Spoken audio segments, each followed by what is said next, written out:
I just wanna hear mine. 'Cause I know what you like, boy. You're mine, can't make a lie, boy. Perubahan kimia atau reaksi kimia adalah perubahan yang dapat menghasilkan zat baru dengan sifat yang berbeda dari zat awal. Contoh reaksi kimia dalam kehidupan sehari-hari adalah besi yang berkarat, nasi yang basi, dan kayu yang terbakar. Berikut ini adalah gambaran zat-zat yang terlihat dalam suatu proses perubahan kimia. Zat awal disebut reaktan atau reaksi. Zat akhir disebut produk atau hasil reaksi. Rumus kimia dari zat yang terlibat dalam proses reaksi kimia adalah reaktan dan produk. Terdapat 4 jenis wujud zat yang dituliskan dalam reaksi kimia. 1. Padatan atau solid, lambangnya S. 2. Gas, lambangnya G. 3. Cairan liquid, lambangnya L. Liquid adalah cairan murni atau lelehan zat. 4. Larutan atau aqueous, lambangnya AQ. Larutan adalah campuran zat dengan air. Reaksi kimia didasarkan pada hukum kekekalan massa.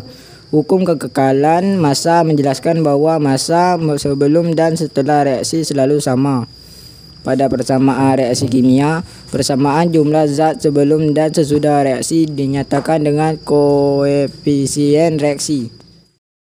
Penyetaraan persamaan reaksi yaitu menyamakan jumlah atom untuk setiap jenis atom bagian rektaan atau ruas kiri dan bagian produk ruas kanan.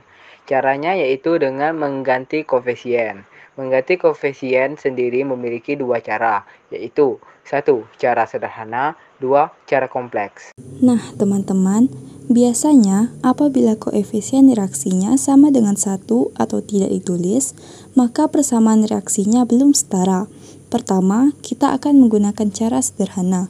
Kemudian kita akan setarakan. Langkah yang pertama adalah tetapkan salah satu koefisien zat menjadi sama dengan 1. Biasanya adalah zat yang paling kompleks. Nah, di antara keempat zat ini, yang paling kompleks adalah C3H8. Berarti koefisien C3H8 kita tetapkan sama dengan 1. Selanjutnya, kita samakan jumlah atom yang sudah ditetapkan koefisiennya.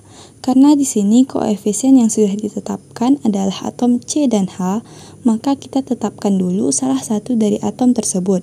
Ingat, untuk menyamakan jumlah atom, kita hanya boleh mengganti koefisien ya. Kita mulai dari atom C. Di ruas kiri, jumlah atom C adalah 1 dikali 3 sama dengan 3. Berarti di ruas kanan, jumlah atom C juga harus 3. Di sini, indeks atom C sama dengan 1 ya. Supaya menjadi 3, maka koefisiennya adalah 3.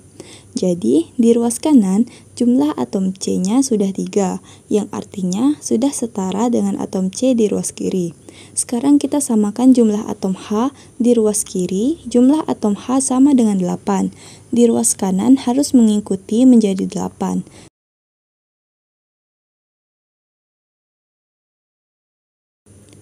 Supaya menjadi 8, koefisiennya kita ganti 4. Karena 2 kali 4 sama dengan 8. Atom H sudah setara. Lanjut, yang tersisa adalah atom O. Kita setarakan, caranya sama ya. Tapi pada atom O ini, kita harus mengikuti jumlah di ruas kanan karena koefisiennya sudah tetap. Kita hitung dulu jumlah atom O di ruas kanan. Pada 3CO2, jumlah atom O sama dengan 2 kali 3 sama dengan 6. Lalu, pada 4H2O, jumlah atom O adalah 1 kali 4 sama dengan 4. Berarti di ruas kanan, jumlah atom O adalah 10. Nah, di ruas kiri, atom O-nya juga harus 10. Supaya menjadi 10, koefisiennya kita ganti menjadi 5. 2 kali 5 sama dengan 10. Atom O sudah sama, berarti persamaan reaksi ini sudah setara.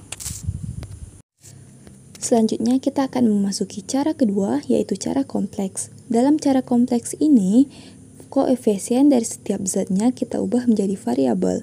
Pertama, C3H8, koefisiennya kita ubah menjadi A, lalu O2 kita ubah koefisiennya menjadi B, dan CO2 kita ubah koefisiennya menjadi C, dan H2O kita ubah koefisiennya menjadi D. Selanjutnya, kita hitung jumlah dari baik yang di ruas kiri maupun ruas kanan. Pertama-tama atom C.